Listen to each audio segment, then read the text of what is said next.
প্রিয় শ্রোতা বন্ধুরা, আজকের অডিওতে আমি পাঠ করব শ্রী ত্রৈলোক্যনাথ মুখোপাধ্যায়ের লেখা গল্প বীরবালা।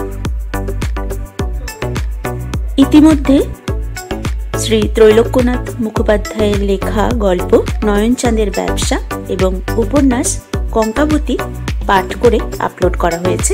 আপনারা প্লেলিস্ট থেকে শুনে নিতে পারেন। শুরু করি ত্রৈলোক্যনাথ মুখোপাধ্যায়ের লেখা গল্প বীরবালা। প্রথম অধ্যায়, বীর হনুমান। গল্পটি এ দেশের নয়, পশ্চিমের, বাঙালির নয়, হিন্দুস্থানীর, ব্রাহ্মণ কায়েতের নয়, রাজপুতের। দেবী সিংহ জাতিতে রাজপুত, নিবাস অযোধ্যায়, বয়স 20 বৎসর, দেখিতে সুন্দর।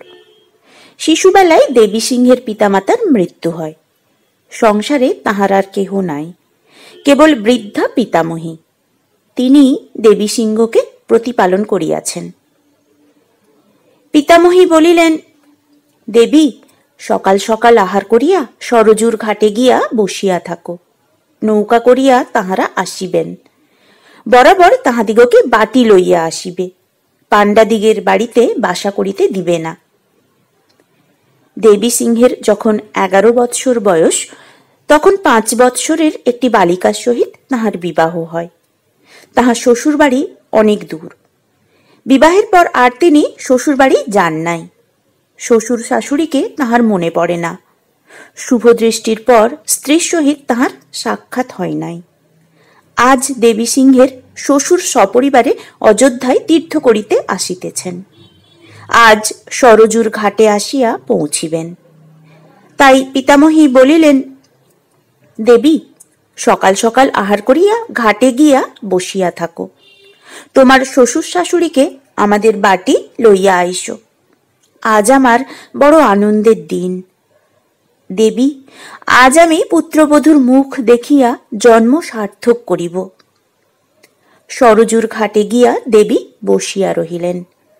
অশ্বত্থ বৃক্ষের সুশীতল ছায়ায় বসিয়া দেবী ভাবিতে লাগিলেন, তাহার শ্বশুর কি রূপ, তাহার নাম কি, তাহার স্ত্রী এখন কত বড় হইয়াছে, দেখিতে কি রূপ, নাম কি। এইরূপ শ্বশুরবাড়ি সম্বন্ধে নানা কথা দেবী ভাবিতে লাগিলেন।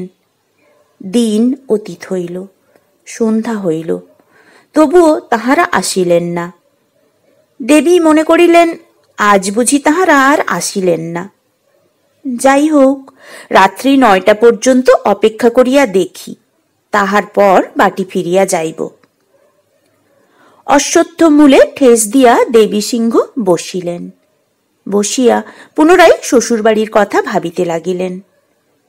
সরজুকুল এখন জনমানব শূন্য, নীরব। রাখালগণ গরু মহিষের পাল লইয়া ঘরে গিয়াছে। পলাশ কেশর রঞ্জিত পীতবসনা অঙ্গনাগণ এখন আর সরজুর ঘাটে নাই।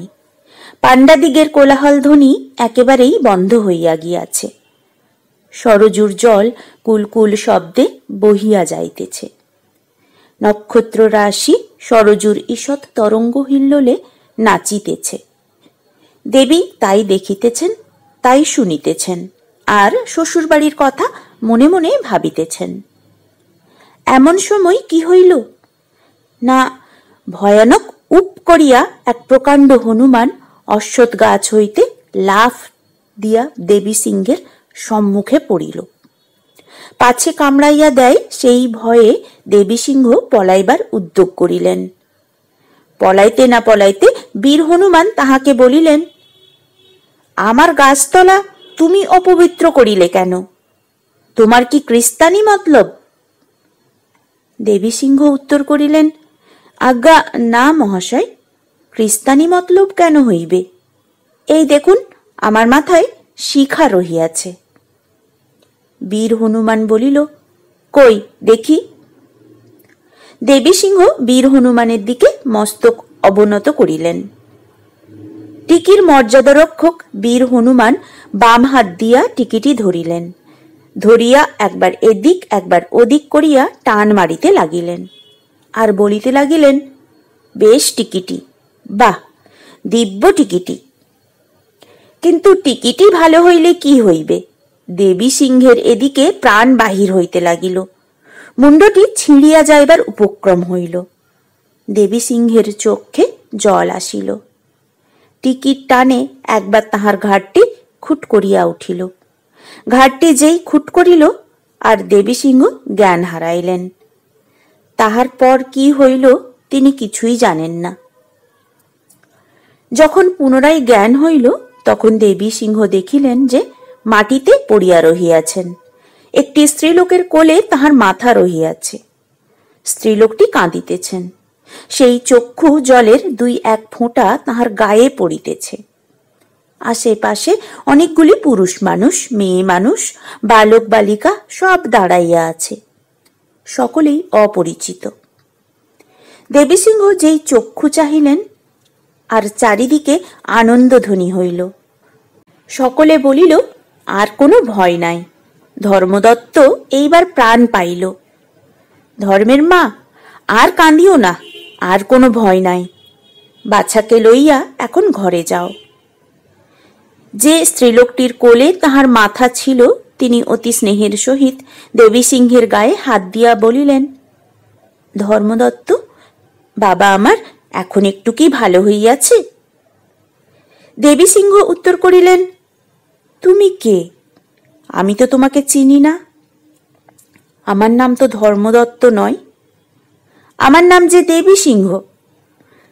স্ত্রীলোকটি কাতর স্বরে বলিলেন, কই গা, আমার ধর্মের তো এখনো জ্ঞান হয় নাই, আমার ধর্ম তো কই এখনো ভালো হয় নাই। সে কি বাবা ধর্ম? 10 মাস 10 দিন তোমাকে গর্ভে ধরিলাম, আজ 11 বৎসর ধরিয়া প্রতিপালন করিলাম, আমাকে তুমি চিনিতে পারো না? সকলে বলিলেন, ধর্মের মা, ভাবিও না, জলে ডুবিয়া যাইলে ওরূপ হয়, এখনই জ্ঞান হইবে, সকল কথা মনে পড়িবে। ধর্মদত্ত, ওই দেখো তোমার পিতা ভারত সিংহ বিষণ্ণ বনে বসিয়া আছেন। ওই দেখো রাম সেবক, যিনি তোমাকে নদীর জল হইতে তুলিয়াছেন।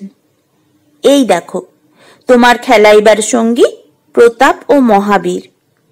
আর এই দেখো বীরবালা, যে খেলা করিতে করিতে নদীর জলে পড়িয়া গিয়াছিল, যাহাকে বাঁচাইবার নিমিত্ত তুমি জলে ঝাঁপ দিয়াছিলে, কিনারার দিকে যাহাকে ঠেলিয়া দিয়া তুমি নিজে গভীর জলে ডুবিয়া গিয়াছিলে। ভাগ্যক্রমে মহাবীর, প্রতাপ প্রভৃতি বালকেরা চিৎকার করিয়া উঠিল। ভাগ্যক্রমে রামসেবক সেই পথ দিয়া যাইতেছিল, তাই তো বাছার প্রাণ রক্ষা হইল, তা না হইলে ভারত সিংহের আজ কি সর্বনাশই হতো। ধর্মদত্ত, এই দেখো বীরবালা, বীরবালাকে চিনিতে পারো? দেবী সিংহ বীরবালার পানে চাহিয়া দেখিলেন। বীরবালা একটি 5 বৎসরের সুরূপা বালিকা। নিজের শরীর পানে চাহিয়া দেখিলেন বসন আর্দ্র, হাত পাগুলি ছোট ছোট, 10-11 বৎসরের বালকের যেরূপ হয় সেই রূপ।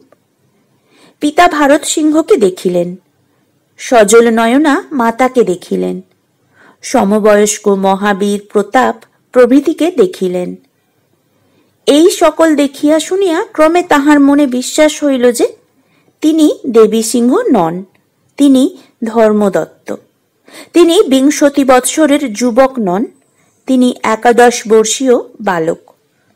স্বপ্নে আপনাকে দেবী সিংহ মনে করিয়াছিলেন, স্বপ্নে তিনি বীর হনুমানকে দেখিয়াছিলেন। দ্বিতীয় অধ্যায়, অমাবস্যা বাবাজি। কিঞ্চিত সুস্থ হইতে ধর্মদত্তকে লইয়া সকলে বাড়ি যাইলেন। তাহার পিতা ভারত সিংহ বলিলেন, ধর্মদত্ত, সৌভাগ্যক্রমে আজ তোমার প্রাণ রক্ষা হইয়াছে, বাবাজিকে গিয়া প্রণিপাত করো। বাবাজি সন্ন্যাসী, নাম অমাবস্যা বাবাজি। বাবাজি দীর্ঘদন্ত, লোহিত লোচন, ঘোর কৃষ্ণকায় বলিয়াই বোধহয় তাহার নাম অমাবস্যা বাবাজি হইয়া থাকিবে। ইনি অতি সাধু পুরুষ, কেবল দুগ্ধ খাইয়া প্রাণ ধারণ করেন, তাই ভারত সিংহ ইহাকে অতি ভক্তি করেন। চিমটা হাতে দেশে দেশে তীর্থ পর্যটন করিতে দেন না। নিজ ঘরে রাখিয়া ভারত সিংহ ইহাকে যথাবিধি পূজা করেন। সতত ইহার আজ্ঞাধীন হইয়া থাকেন। ভারত সিংহের ঘরে অমাবস্যা বাবাজি সর্বে সর্বা, যা করেন তাই হয়। ধর্মদত্ত গিয়া বাবাজিকে প্রণাম করিলেন, পদধূলি মস্তকে গ্রহণ করিলেন। কোনো কথা না বলিয়া বাবাজি ধর্মদত্তকে চিমটা দ্বারা সবলে প্রহার করিলেন, আর বলিলেন, ধর্মদত্ত, দিন দিন তুই অতি মূর্খ ও অতি নির্বোধ হইতেছিস। শাস্ত্রে আছে, চাচা আপন প্রাণ বাঁচা। তাই প্রতিবাসীর গৃহে ডাকাত পড়িলে সেকালের লোকে আপনার আপনার ঘরে দোহারা তেহারা খিল ও হুড়কো দিয়া বসিয়া থাকিত, কেহ বাহির হইত না। আজকালের ছেলেরা সব হইল কি?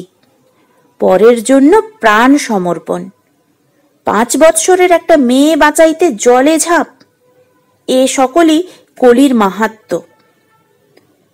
চিমটার প্রহারে ধর্মদত্ত চিৎকার করিয়া কাঁদিয়া উঠিলেন। সজল নয়নে পিতার মুখপানে চাহিলেন। ভারত সিংহ কিছুই বলিলেন না। মাতা আসিয়া ধর্মদত্তকে বাটির ভিতর লইয়া যাইলেন। মাতা বলিলেন, বাছা ধর্ম, চুপ করো, আর কাঁদিও না। কালামুখ সন্ন্যাসী এখান হইতে যায়ও না, মরেও না। কি গুণে যে কর্তাকে এত বশীভূত করিয়াছে তাহা বুঝিতে পারি না। উহার কুপরামর্শে কর্তাটি দিন দিন যেন জন্তু হইতেছেন। কালা মুখ আমার সোনার সংসার ছারখার করিল। কিছুদিন পরে বীরবালার পিতা জবরদস্ত সিংহ আসিয়া ভারত সিংহের নিকট প্রস্তাব করিলেন, মহাশয়, ধর্মদত্ত আমার কন্যার প্রাণ রক্ষা করিয়াছে। যদি অনুমতি হয় তো বীরবালাকে ধর্মদত্তের হস্তে সমর্পণ করি। বীরবালা ধীর, লজ্জাশীলা ও পরমা সুন্দরী। এ কথায় সকলে সম্মত হইলেন। ধর্মদত্তের সহিত বীরবালার বিবাহ হইল। দিনের পর দিন, মাসের পর মাস, বৎসরের পর বৎসর গত হইতে লাগিল। এদিকে ভারত সিংহের ঘরে ধর্মদত্ত বাড়িতে লাগিলেন, ওদিকে জবরদস্ত সিংহের গৃহে বীরবালা বাড়িতে লাগিলেন। ধর্মদত্ত ও ধর্মদত্তের মাতা কিন্তু বড়ই অসুখে কালযাপন করিতে লাগিলেন। ভারত সিংহের গৃহে অমাবস্যা বাবাজির এখন একাধিপত্য। ধর্মদত্তকে তিনি 2টি চক্ষু পাড়িয়া দেখিতে পারেন না। বিনা দোষে সর্বদাই তাহাকে প্রহার করেন। টাকা কড়ি, বিষয় বৈভব সমুদয় এখন অমাবস্যা বাবাজির হাতে। ধর্মদত্তের মাতাকেও তিনি আহার পরিচ্ছেদের ক্লেশ দিতে লাগিলেন। ক্রমে ভারত সিংহ নির্জীব জড় পদার্থ প্রায় জবুথবু হইয়া পড়িলেন। এইরূপে 7-8 বৎসর কাটিয়া গেল। একদিন অমাবস্যা বাবাজি ধর্মদত্তকে চিমটার দ্বারা অতিশয় প্রহার করিলেন। ধর্মদত্তের শরীরে শতধারা হইয়া রক্ত পড়িতে লাগিল। সেই দিন বিনয় করিয়া ধর্মদত্ত বাবাজিকে বলিলেন, মহাশয়, দেখুন, আমি আর এখন বালক নই, এক্ষণে বড় হইয়াছি। আমাকে বিনা দোষে প্রহার করা আর ভালো দেখায় না। আমাকে আর মারিবেন না। স্মরণ রাখিবেন যে খরতর ক্ষত্রিয় শোণিত আমার শিরায় শিরায় প্রবাহিত হইতেছে। বাবাজি পরিহাস করিয়া হাসিয়া উঠিলেন। কিছুদিন পরে পুনরায় তিনি ধর্মদত্তকে প্রহার করিলেন। ধর্মদত্ত সেদিন আর ক্রোধ সংবরণ করিতে পারিলেন না। বাবাজির গলা টিপিয়া ধরিলেন। সবল ক্ষত্রিয় যুবার সহিত শীর্ণকায় বাবাজি পারিবেন কেন? শ্বাসরোধ হইয়া বাবাজি মৃতপ্রায় হইলেন। কেবল প্রাণটি থাকিতে থাকিতে ধর্মদত্ত তাহাকে ছাড়িয়া দিলেন। রাগ দেশে পরিপূর্ণ হইয়া বাবাজি বলিলেন, ভালো, দেখিয়া লইব। অমাবস্যা বাবাজির গায়ে হাত তুলিয়া কে বাঁচিতে পারে, এ কথা আমি দেখিয়া লইব। অল্পদিন পরে ভারত সিংহের একটি কন্যা হইল। সুতিকা ঘরে সমাগতা প্রতিবাসীগণ নবপ্রসূতা কন্যাটির অলৌকিক রূপ লাবণ্য দেখিয়া আশ্চর্য জ্ঞান করিলেন। কন্যার রূপে সূতিকাঘর প্রভাময় হইল। সকলে এক বাক্য হইয়া বলিলেন, ধর্মের মা, তোমার কন্যাটির কি অদ্ভুত রূপ হইয়াছে। দিদি, আতুর ঘরে এরূপ রূপ কখনো দেখি নাই। কন্যাটির নাম কমলা রাখো। সকলে মিলিয়া কন্যাটির নাম কমলা রাখিলেন। ভারত সিংহের কন্যা হইয়াছে শুনিয়া অমাবস্যা বাবাজির রাগ হইল। ভারত সিংহকে তিনি বলিলেন, মহাশয়, আপনার বিশুদ্ধ ক্ষত্রিয় কুলে কন্যা কখনো জীবিত থাকে নাই। আপনার পূর্বপুরুষ দিগকে শ্বশুর বলিয়া কেহ সম্বোধন করেন নাই।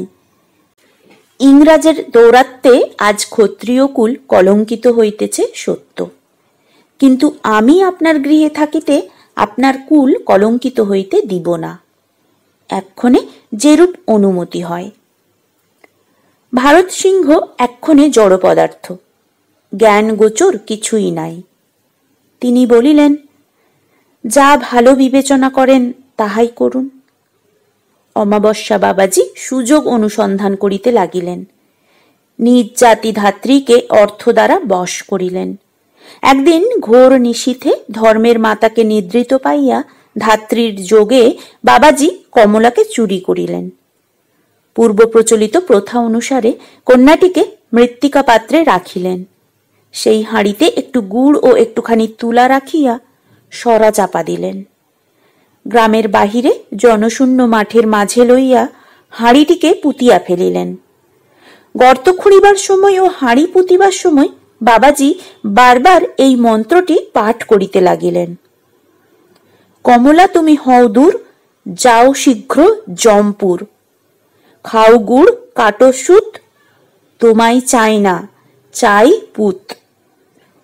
রাজপুতদিগের মনে বিশ্বাস এই যে নবপ্রসূতা কন্যাকে সংহার করিলে সেই কন্যাই বারবার আসিয়া গৃহে জন্মগ্রহণ করে, কিন্তু এইরূপ প্রণালীতে মন্ত্রপাঠ করিয়া জীবিত কন্যাকে মৃত্তিকাসাৎ করিলে পুনরায় আর সে আসিয়া জন্মগ্রহণ করে না।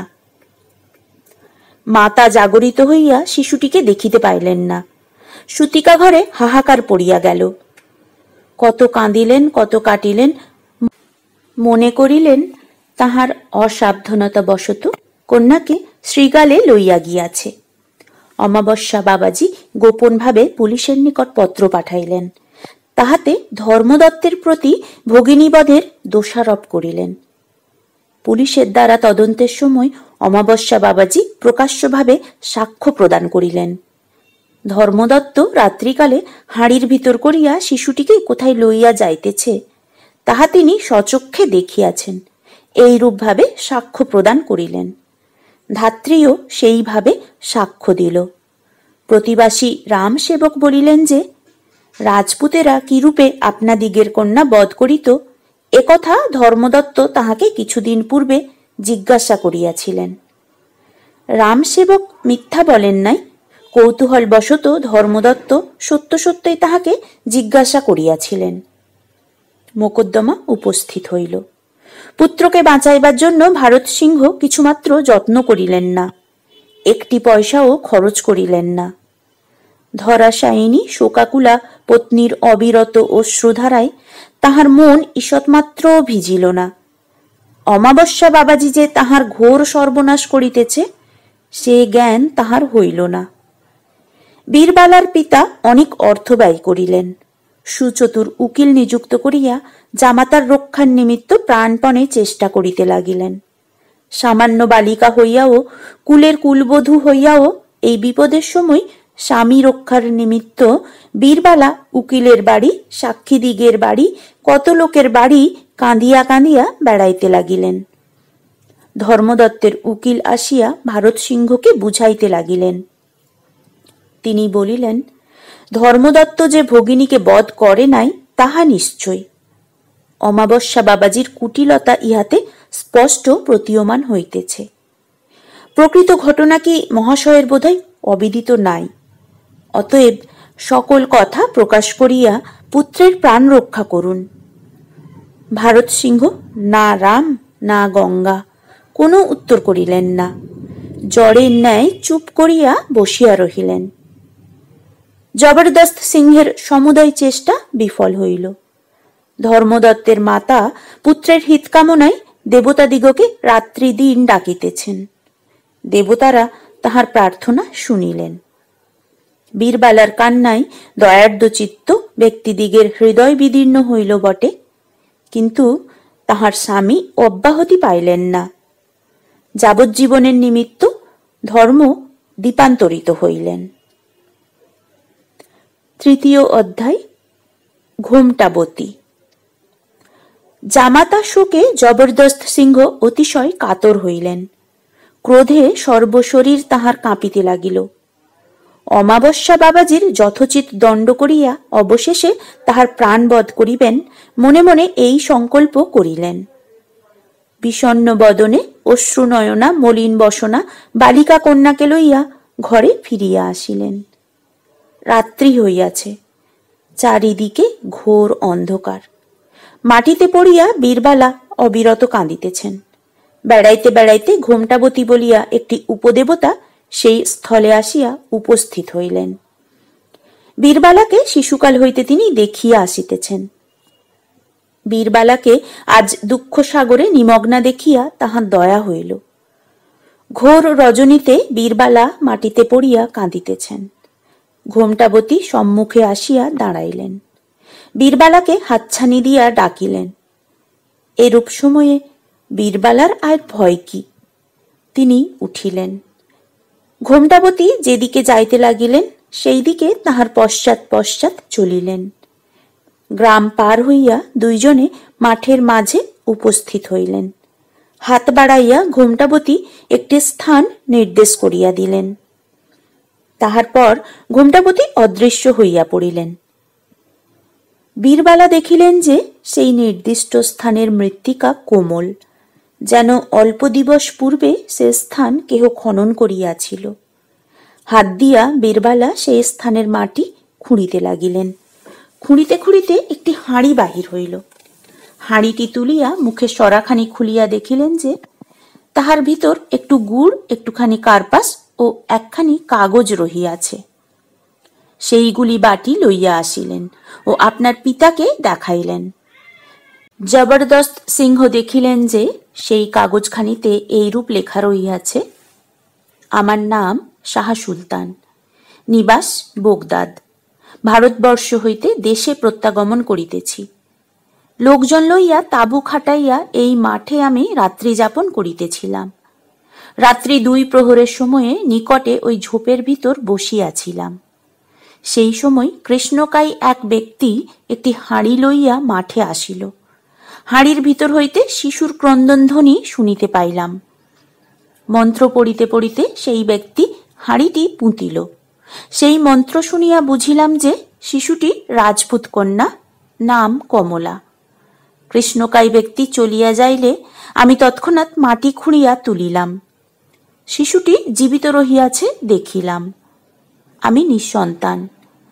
কমলাকে আমি আপনার দেশে লইয়া চলিলাম। বীরবালার পিতা ও বীরবালা সেই কাগজখানি ও হাঁড়িটি উকিল ও বিচারকর্তাকে দেখাইলেন, কিন্তু কোনো ফল হইল না। সকলে বলিল, তুমি যে নিজে এই কাগজখানি প্রস্তুত করো নাই, তাহার প্রমাণ কি? বীরবালা ও তাহার পিতা পুনরায় বিষণ্ণ চিত্তে বাটি ফিরিয়া আসিলেন। সেই রাত্রিতে বীরবালা গোপনে পুরুষের পরিচ্ছদ পরিধান করিলেন। পাগড়ির ভিতর আপনার দীর্ঘ কেশ লুকাইলেন। সেই রাত্রিতেই অতি গোপনভাবে বাটি পরিত্যাগ করিলেন।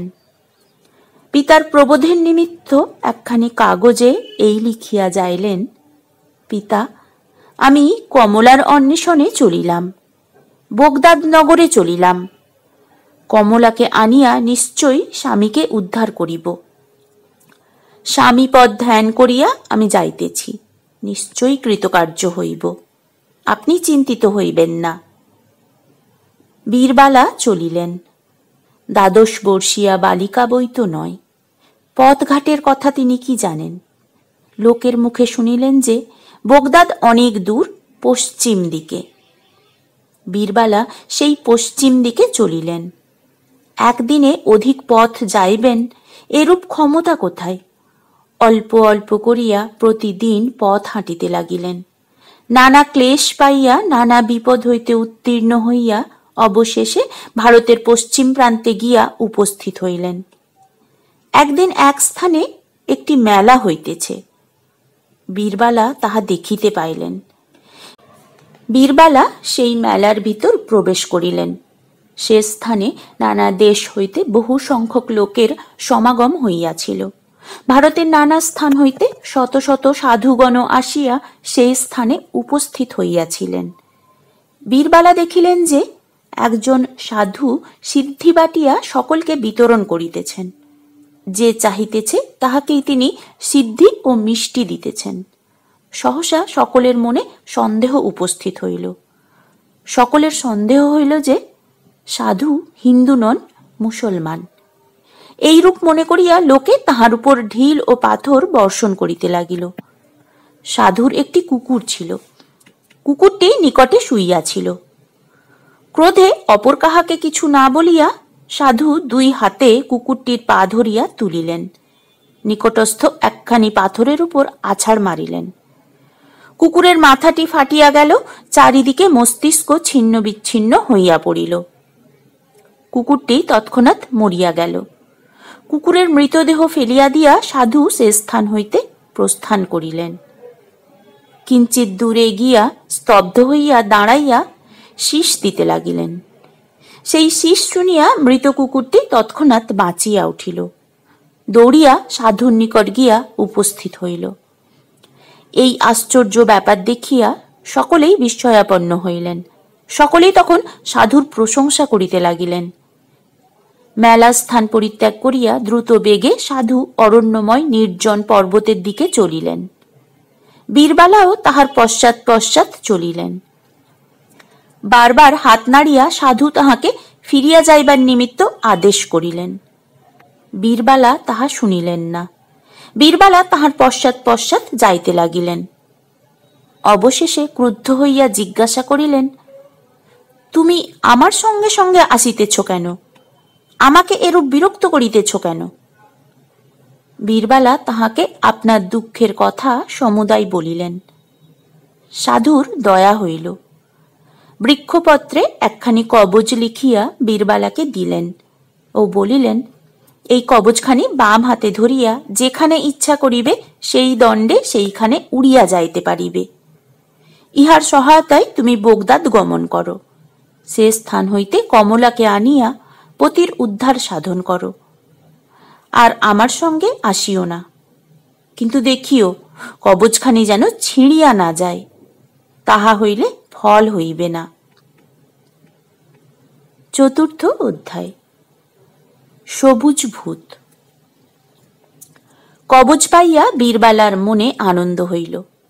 অনায়াসে এখন বোগদাদ যাইতে পারিবেন, শাহ সুলতানের অনুসন্ধান হইবে, কমলাকে পাইবেন, পতির উদ্ধার হইবে, তাহার মনে এখন ভরসা হইল। বীরবালা মনে করিলেন, আচ্ছা দেখি সত্য সত্যই কবজের এইরূপ গুণ আছে কি না। প্রথমে বোগদাদ না গিয়া অন্য কোনো স্থানে যাইবার বাসনা করি, কবজের পরীক্ষা করি, দেখি সে স্থানে গিয়া উপস্থিত হই কি না। এইরূপ ভাবিয়া তিনি কবজখানি বাম হাতের ভিতর করিলেন আর মনন করিলেন, আমি পৃথিবীর মূরতে যাইব। মনে করিতে না করিতে বীরবালা শূন্য পথে দ্রুত বেগে উড়িয়া চলিলেন। নিমিষের মধ্যে পৃথিবীর প্রান্তভাগে উপস্থিত হইলেন। বীরবালা দেখিলেন যে অতি উচ্চ প্রাচীর দ্বারা আমাদের এই পৃথিবীটি চারিদিকে বেষ্টিত। আকাশ ভেদ করিয়া সেই প্রাচীর রহিয়াছে। বীরবালা ভাবিলেন যে তবে এই প্রাচীর হইল পৃথিবীর শেষ, ইহার ওদিকে আর পৃথিবী নাই। প্রাচীরের ও ধারে কি আছে সেটি দেখিতে হইবে। প্রাচীরের গায়ে গোল গোল ছোট ছোট ছিদ্র দেখিতে পাইলেন। সেই ছিদ্র দিয়া বীরবালা উকি মারিলেন। সর্বনাশ! প্রাচীরের ও ধারে পৃথিবীর ও পারে কোটি কোটি খর্বকাই ভূত। প্রাচীর ধরিয়া ক্রমাগত তাহারা ঠেলিতেছে। ইচ্ছা প্রাচীর ভাঙিয়া পৃথিবীতে প্রবেশ করে। পৃথিবীতে আসিয়া পৃথিবী একেবারে রসাতলে দিবে, এই তাহাদের বাসনা। কোটি কোটি খর্বকায় ভূতগণ একবার যদি প্রাচীর পার হইতে পারে, তাহা হইলে পৃথিবীর আর রক্ষা নাই। মনুষ্যকুল ধ্বংস করিয়া পৃথিবী তাহারা অধিকার করিবে। তাহাদের ভয়াবহ মূর্তি দেখিয়া বীরবালার প্রাণে ভয় হইল। ছিদ্র দিয়া তাহারাও সেই সময়ে বীরবালাকে দেখিতে পাইল। ছিদ্র দিয়া হাত বাড়াইয়া তাহারা বীরবালার হাত ধরিল। কবচখানি কাড়িয়া লইবে, এই তাহাদের বাসনা। অতি কষ্টে বীরবালা হাত ছাড়াইয়া লইলেন, কিন্তু ঘোর বিপদের কথা। টানাটানিতে কবচখানি ছিঁড়িয়া গেল। বোগদাদে না গিয়া পৃথিবীর প্রান্তভাগে মিছামিছি আসিয়া কবচখানি হারাইলেন। সে নিমিত্ত বীরবালা আপনাকে কত তিরস্কার করিলেন, কিন্তু কি করিবেন, আর উপায় নাই। পৃথিবীর প্রান্তভাগ হইতে পুনরায় পথ চলিতে লাগিলেন। পৃথিবীর আগা কি এখানে? পথ আর ফুরাই না। 5 বৎসর পর্যন্ত বীরবালা এইরূপ পথ চলিলেন, তথাপি লোকালয়ে আসিয়া উপস্থিত হইতে পারিলেন না। একদিন এক পাহাড়ের নিকট বীরবালা একটি সবুজ বর্ণের বৃদ্ধাকে দেখিতে পাইলেন। বৃদ্ধা গাছতলায় বসিয়া রৌদ্র পোহাইতেছিল ও চরকা কাটিতেছিল। বীরবালাকে দেখিয়া সে অমনি তাড়াতাড়ি চরকা ফেলিয়া উঠিল, আর আকাশপানে পা করিয়া বীরবালার চারিদিকে ঘুরিতে লাগিল। বীরবালা যেদিকে যান আর আকাশপানে পা করিয়া বুড়িও সম্মুখে আসিয়া উপস্থিত হয়। এইরূপে ঘুরাইয়া ফিরাইয়া অবশেষে বীরবালাকে বুড়ি যেই একটি ঘরের ভিতর প্রবেশ করাইল, আর সব দ্বার বন্ধ হইয়া গেল। বীরবালার বড় ভয় হইল। দ্বার ঠেলিতে লাগিলেন, কিছুতেই খুলিতে পারিলেন না। সবুজ বুড়ি আপনার আত্মীয় স্বজনকে নিমন্ত্রণ করিয়া আনিল। সবুজ বুড়ির বাটিতে কোলাহল পড়িয়া গেল। ঘরের ভিতর বসিয়া বসিয়া বীরবালা তাহাদের সকল কথা শুনিতে পাইলেন। এই পৌষ পার্বণে তাহারা বীরবালাকে কাটিয়া কুটিয়া পিষ্টক প্রস্তুত করিয়া খাইবে। সবুজ ভূতেরা এই পরামর্শ করিতে লাগিল। চারিদিকে চাউল কুটিবার ধুম পড়িয়া গেল, ডাল বাটা হইতে লাগিল। অবশেষে বীরবালাকে কুটিবার সময় উপস্থিত হইল। অন্য ভূতদিগের মতো সবুজ ভূতেরা আচারবিহীন নয়। ইহারা বৃথা মাংস ভক্ষণ করে না। ঠাকুরদের নিবেদন করিয়া বীরবালার বলিদান হইবে। তাহার পর বীরবালার দেহকে কাটিয়া কুটিয়া পিষ্টক প্রস্তুত করিবে। 2-4 জন সবুজ ভূতে বীরবালাকে ধরিয়া স্নান করাইল। পাহাড়ের মাথায় দেবতার মন্দিরে গিয়া পূজা দিল। যথাবিধি বীরবালাকে উৎসর্গ করিল। বলিদান দিবার নিমিত্ত বীরবালাকে পাহাড়ের ধারে লইয়া গেল। একদিকে পাহাড়, অপরদিকে অতল গিরিগহর। কোপ মারিবার নিমিত্ত কামার ভূত খাঁড়া তুলিল। বীরবালা ভাবিলেন, মরিলাম তো, মরিতে তো আর বাকি নাই, কিন্তু আমার মাংস লইয়া সবুজ ভূতেরা যে পিঠে করিয়া খাইবে, তাহা দিব না। এই মনে করিয়া তিনি পর্বতের শিখর দেশ হইতে ঝাঁপ দিলেন। শূন্য পথে বীরবালা পাহাড়ের তলদেশে পড়িতে লাগিলেন। পাহাড়ের গায়ে একখানি পাথরের উপর সবুজ ভূতদিগের একটি ছেলে বসিয়াছিল। ভালো কাপড় চোপড় পরিয়া সবুজ বুড়ির বাড়িতে সে নিমন্ত্রণ খাইতে আসিয়াছিল। সবুজ বুড়ির বাড়িতে আজ মানুষের পিঠে হইবে। পৌষ পার্বণের দিনে পেট ভরিয়া মানুষের পিঠে খাইবে। তাই মনের আনন্দে ভূতের ছেলেটি পায়ের উপর পা দিয়া পাথরের উপর বসিয়া আছে। পড়বি তো পর বীরবালা গিয়া তাহার ঘাড়ে পড়িলেন। অকস্মাৎ কি আসিয়া আকাশ হইতে ঘাড়ে পড়িল, সেজন্য ভূত বালক চমকিয়া উঠিল। তাহার বড় ভয় হইল। নিমন্ত্রণ খাওয়া ঘুচিয়া গেল। পলাইবার নিমিত্ত সে আকাশে উড়িল। দৃঢ়রূপে বীরবালা তাহার গলা জড়াইয়া ধরিলেন। আকাশে উড়িতে উড়িতে ভূত বালক ক্রমাগত গা ঝাড়া দিতে লাগিল, কিন্তু বীরবালা তাহাকে কিছুতেই ছাড়িলেন না। বীরবালাকে সে কিছুতেই ফেলিয়া দিতে পারিল না। উড়িতে উড়িতে ভূত বালক গিয়া মহাসমুদ্রের উপর উপস্থিত হইল। উড়িয়া উড়িয়া তাহার ক্লান্তি বোধ হইল। সমুদ্রের উপর একখানি জাহাজ যাইতেছে, সে দেখিতে পাইল। সেই জাহাজের মাস্তুলের উপর ভূত বালক গিয়া বসিল। এই সময় বীরবালা তাহার গলা ছাড়িয়া দিলেন, আর হাত দিয়া মাস্তুলের দড়ি ধরিলেন। ছাড়ান পাইয়া ভূত বালক তৎক্ষণাৎ উড়িয়া পলাইল। মাস্তুল হইতে বীরবালা নামিয়া জাহাজের উপর আসিয়া দাঁড়াইলেন। জাহাজের লোকে তাহাকে ঘিরিয়া দাঁড়াইল। সকলে আশ্চর্য হইল যে এই অকুল সমুদ্রের মাঝখানে জাহাজের উপর মানুষ কোথা হইতে আসিল, আকাশ হইতে পড়িল নাকি? যাহা হোক, বীরবালা সেই জাহাজে রহিলেন। অল্পদিন পরে প্রবল ঝড় উঠিল। পর্বত প্রমাণ তরঙ্গ দ্বারা মহাসমুদ্র আলোড়িত হইতে লাগিল। জাহাজ ডুবিয়া যাইবার উপক্রম হইল। জাহাজের লোকে মনে করিল বীরবালার আগমনেই তাহাদের এই বিপদ ঘটিতেছে। এ মনুষ্য নয়, ভূত কি ডাইন হইবে। আকাশ হইতে মানুষ আবার কবে কোথায় জাহাজের উপর পড়ে। এই মনে করিয়া রাত্রিকালে তাহারা বীরবালাকে সমুদ্র জলে ফেলিয়া দিল। তরঙ্গ দ্বারা তাড়িত হইয়া ভাসিতে ভাসিতে বীরবালা চলিলেন। অল্পকালের মধ্যে তিনি জ্ঞান শূন্য হইয়া পড়িলেন। যখন জ্ঞান হইল তখন তিনি দেখিতে পাইলেন যে সমুদ্রকূলে বালির উপর পড়িয়া আছেন। আস্তে আস্তে উঠিলেন, উঠিয়া চলিতে লাগিলেন। চারিদিকে বালুকা প্রান্তর ধুধু করিতেছে, তাহার সীমা নাই, অন্ত নাই। যাইতে যাইতে একটি মনুষ্যের সহিত সাক্ষাৎ হইল। উটে করিয়া মনুষ্যটি আসিতেছিল। বীরবালাকে ধরিয়া সে আপনার নিকট উটের পৃষ্ঠে বসাইল, উট চালাইয়া দিল। 7 দিন 7 রাত্রি বীরবালা সেই মানুষের সহিত উটের পৃষ্ঠে যাইলেন। অবশেষে তাহারা একটি নগরে গিয়া উপস্থিত হইলেন। সেই মনুষ্য বীরবালাকে লইয়া একজন অর্থবান ব্যক্তির নিকট বিক্রয় করিল। ক্রেতার নাম ইব্রাহিম।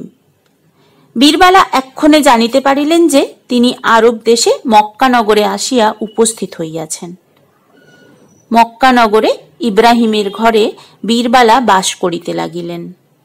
সুন্দর শান্ত প্রকৃতি বালক দেখিয়া ইব্রাহিম বীরবালাকে স্নেহ করিতে লাগিলেন। ইব্রাহিমের স্ত্রীও তাহাকে পুত্রবৎ স্নেহ করিতে লাগিলেন। কিছুদিন থাকিতে থাকিতে বীরবালা একদিন ইব্রাহিমের বিবিকে আপনার সমুদয় বৃত্তান্ত বললেন। তখন ইব্রাহিমের স্ত্রী বুঝিতে পারিলেন যে বীরবালা বালক নন, বালিকা। স্বামীকে তিনি সকল কথা বলিলেন। স্ত্রী পুরুষে বীরবালার দুঃখে অতিশয় দুঃখিত হইলেন।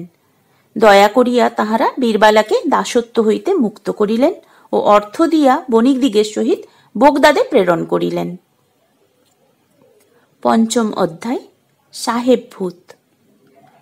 বীরবালা বোগদাদে উপস্থিত হইয়া শাহ সুলতানের বাটি অন্বেষণ করিতে লাগিলেন। শাহ সুলতান সম্ভ্রান্ত ব্যক্তি, অনায়াসেই তাহার তত্ত্ব পাইলেন। বীরবালা শুনিলেন যে আজ 1 বৎসর শাহ সুলতান মরিয়া গিয়াছেন। তিনি বিপুল ধন রাখিয়া গিয়াছিলেন। 5 বৎসরের একটি শিশুকন্যাকে সেই বিষয়ের অধিকারিণী করিয়া যান।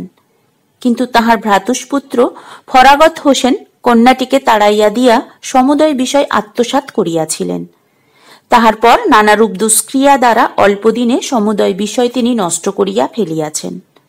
পথের ভিখারি হইয়া অবশেষে একটি সাহেবের বাড়িতে চাকরি করিতেছেন।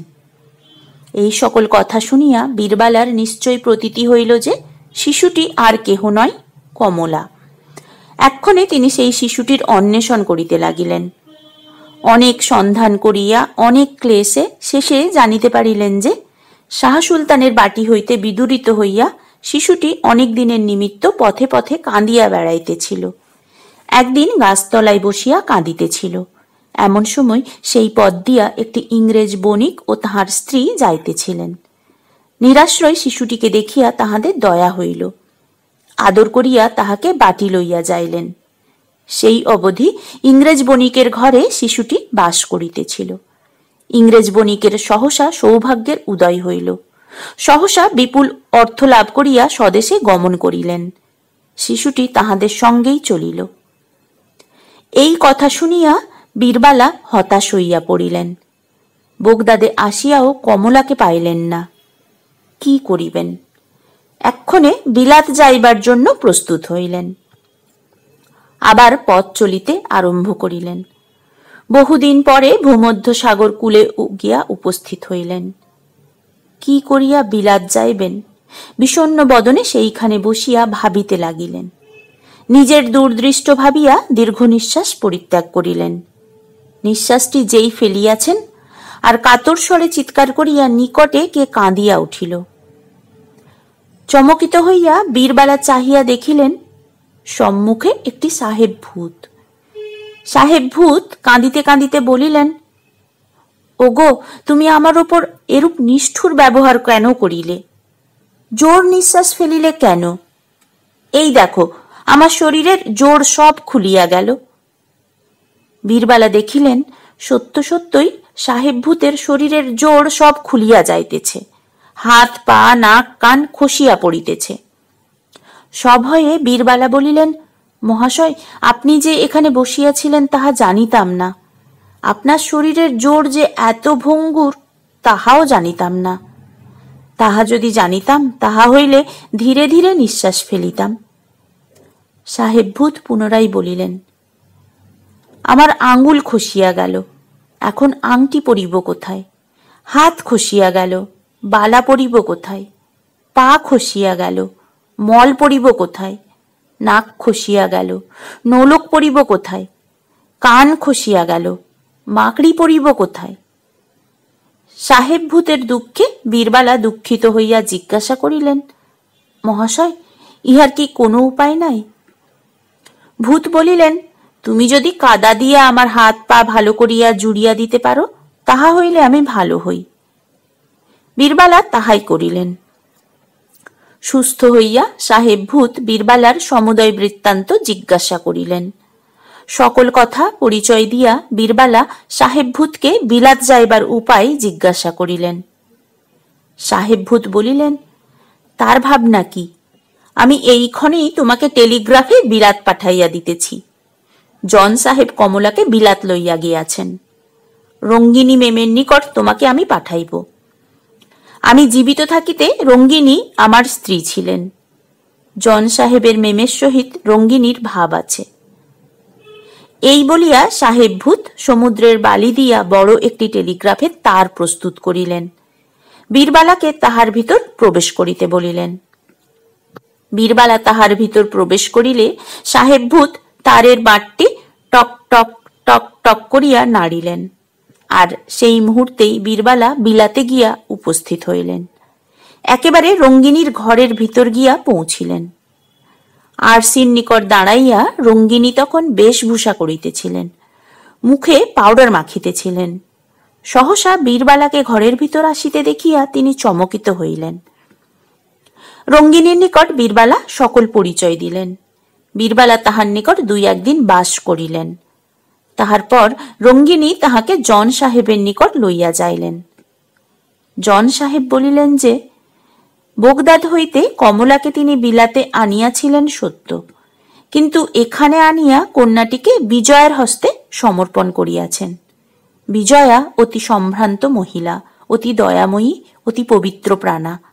শিশুটিকে তিনি নিজের কন্যার ন্যায় অতি যত্নে প্রতিপালন করিতেছেন। এই কথা শুনিয়া বীরবালা বিজয়ার নিকট গমন করিলেন। কমলাকে দেশে লইয়া যাইবার নিমিত্ত প্রার্থনা করিলেন।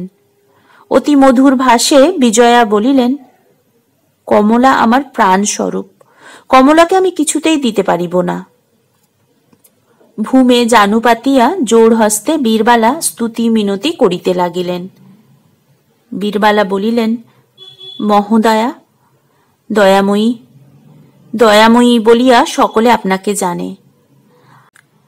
আপনার প্রভাবে শৃঙ্খলবদ্ধ লক্ষ লক্ষ দাস দাসত্ব হইতে মুক্ত হইয়াছে। আপনি পবিত্রতাময়ী।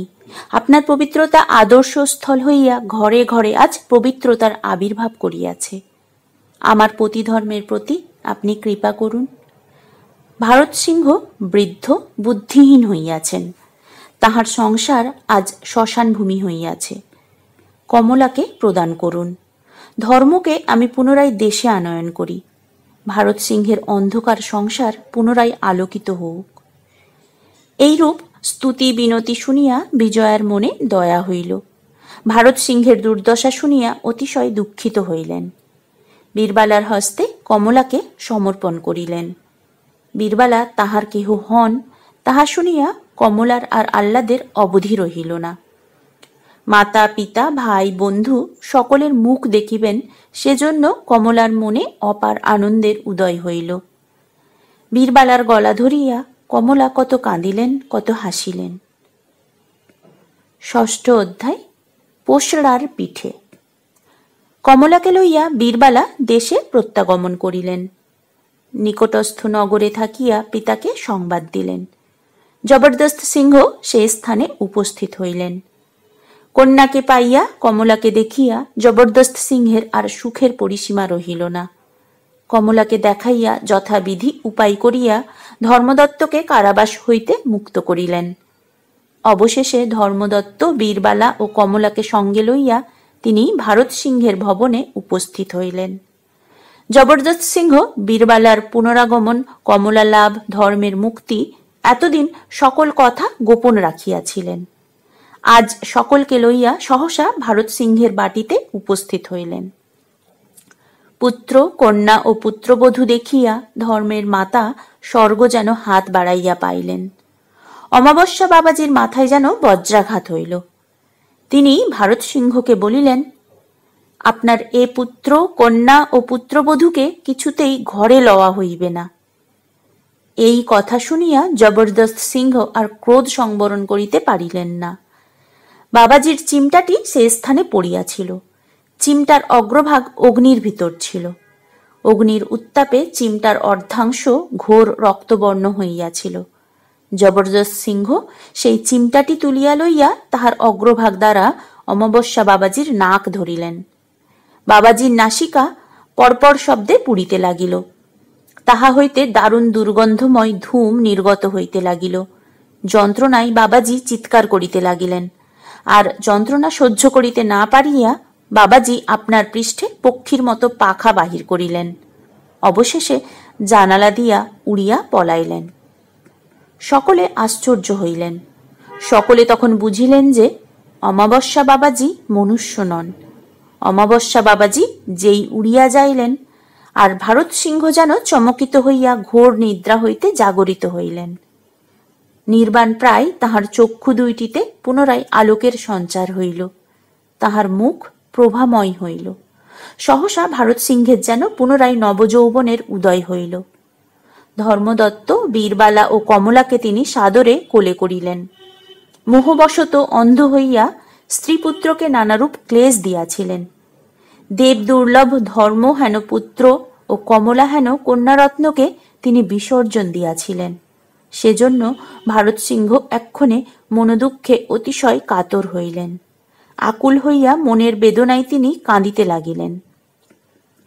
সেই দিন সন্ধেবেলা বীরবালা ভাবিলেন, যদি ঘোমটাবতীকে দেখিতে পাই তো তাহার চরণে একবার প্রণাম করি। তিনি আমার বড় উপকার করিয়াছেন। এইরূপ ভাবিয়া বীরবালা একাকিনী মাঠের দিকে চলিলেন। কমলা যে স্থানে মাটিতে প্রথিত হইয়াছিলেন, বীরবালা সেইখানে গিয়া উপস্থিত হইলেন। বৃক্ষতলে ঘোমটাবতী বসিয়া রহিয়াছেন। বীরবালা দেখিতে পাইলেন। করজোড়ে তাহাকে প্রণাম করিয়া জিজ্ঞাসা করিলেন, মাতো, আপনি কে বলুন? কোনরূপ উত্তর না দিয়া ঈষৎ হাসিয়া ঘোমটাবতী ঘোমটা খুলিলেন। বিদ্যুৎ প্রায় তাহার রূপের ছটায় জগৎ আলোকিত হইল।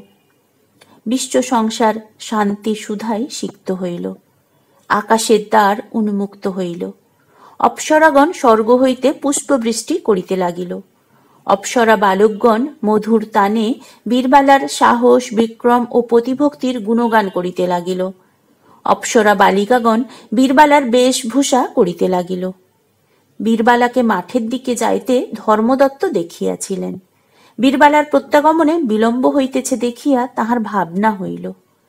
বীরবালার অনুসন্ধানে তিনিও মাঠের দিকে চলিলেন। মাঠের মাঝখানে সেই অপূর্ব দৃশ্য দেখিয়া ধর্মদত্ত বিস্ময়াপন্ন হইলেন। বীরবালা বসিয়া আছেন। অপ্সরা বালক বালিকাগণ তাহাকে ঘিরিয়া রহিয়াছে। কেহ তাহার চুল বাঁধিয়া দিতেছে, কেহ তাহার সুকোমল শরীর সুগন্ধ দ্বারা সিক্ত করিতেছে। আকাশ পানে চাহিয়া দেখিলেন যে আকাশ হইতে পুষ্পবৃষ্টি হইতেছে। ভালো করিয়া দেখিবার নিমিত্ত ধর্মদত্ত আকাশের দিকে মস্তক আরো উন্নত করিলেন। সবলে মাথাটি যেই তিনি তুলিলেন, আর তাহার ঘাড়টি খুট করিয়া উঠিল। ঘাটটি যেই খুট করিয়া উঠিল, আর সেই অপূর্ব দৃশ্য তাহার নয়নপথ হইতে অন্তর্হিত হইল। দেখিলেন যে তিনি সরজুকুলে অশ্বত্থ মূলে ঠেস দিয়া বসিয়া আছেন। আপনার শরীরের পানে চাহিয়া দেখিলেন যে সে শরীর ধর্মদত্তের শরীর নয়। আর কার শরীর? আমি কে? এই কথা লইয়া তাহার মনে ঘোরতর সংশয় উপস্থিত হইল। ক্রমে ক্রমে তাহার সকল কথা মনে পড়িল। তিনি অযোধ্যা নিবাসী দেবী সিংহ। স্বপ্নে তিনি আপনাকে ধর্মদত্ত মনে করিয়াছিলেন, আর এই সমস্ত অদ্ভুত রহস্য প্রত্যক্ষ করিয়াছিলেন। কিন্তু ইহাকে স্বপ্নই বা কি করিয়া বলি? ক্ষণকালের নিমিত্ত তিনি তো নিদ্রা যান নাই। কেবল একবার মাত্র তাহার ঢুল আসিয়াছিল। সম্মুখ দিকে তাহার মাথাটি একবার ঢুলিয়া পড়িয়াছিল, আর সেই সময় তাহার ঘাড়টি একটু খুট করিয়াছিল। সেই মুহূর্তেই তিনি মাথাটি সোজা করিয়া লইলেন, আর একবার খুট করিল। এ কতটুকু সময়! কিন্তু এই ক্ষণকালের মধ্যেই তিনি এত কাণ্ড দেখিলেন, এত কাণ্ড শুনিলেন, এত কাণ্ড করিলেন। কি আশ্চর্য ব্যাপার! স্বপ্ন হোক, তাহাতে ক্ষতি নাই। কিন্তু বীরবালা যে স্বপ্ন প্রকৃত দেবীরূপিণী নারী নন, সে কথা ভাবিয়া দেবী সিংহের মন বড় কাতর হইল। যদি বীরবালাকে আর দেখিতে পাইব না, তবে এ জাগরণে প্রয়োজন কি? চিরনিদ্রায় কেন আমি অভিভূত হইয়া থাকিলাম না? দেবী সিংহ অতি কাতর হইয়া বৃক্ষের দিকে চাহিলেন। দেখিলেন যে বৃক্ষডালে একটি হনুমান বসিয়া রহিয়াছে। সেই ক্ষণেই 14 বর্ষীয়া একটি পরমা সুন্দরী বালিকা আসিয়া তাহাকে জিজ্ঞাসা করিল, মহাশয়, অযোধ্যা কি এই পথ দিয়া যাইতে হয়? সে কণ্ঠস্বর, সে রূপ দেবী সিংহের হৃদয়ে অঙ্কিত আছে, কখনো আর ভুলিবার নহে। চকিত হইয়া দেবী সিংহ জিজ্ঞাসা করিলেন, কে ও, বীরবালা? বালিকাটি উত্তর করিল, আজ্ঞা হাঁ, আমার নাম বীরবালা বটে। আপনি আমার নাম কি করিয়া জানিলেন? এই কথা বলিতে বলিতে বালিকাটির পিতা এবং তদীয় পরিবারবর্গ সেই স্থানে আসিয়া উপস্থিত হইলেন। পরিচয় পাইয়া দেবী সিংহ জানিতে পারিলেন যে তাহারাই তাহার শ্বশুর ও শ্বশুর বাড়ির লোক, বালিকাটি তাহার স্ত্রী। আর দেখো আশ্চর্যের কথা কি বলিব, এই যে বালিকা বীরবালা তাহার স্ত্রী, ইনি যেন সেই বীরবালা, সেই স্বপ্নের বীরবালা। অদ্ভুত মানিয়া দেবী সিংহ গাছ পানে পুনরায় চাহিয়া দেখিলেন। গাছের ওপর বীর হনুমান বসিয়া হাসিতেছেন। দেবী সিংহ তাহাকে প্রণাম করিলেন। সাদরে শ্বশুর ও তাহার পরিবারবর্গকে বাটি লইয়া যাইলেন।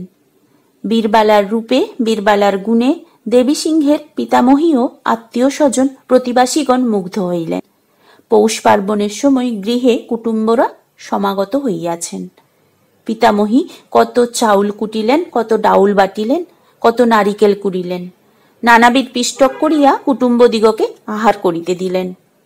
এই বীরবালার গল্পটি যাহারা মনোযোগ দিয়া পাঠ করেন, চিরদিন তাহাদের ঘরে পৌষ পার্বণের আনন্দ বিরাজ করে, তাহাদের গৃহ ধনধান্যে পরিপূর্ণ হয়।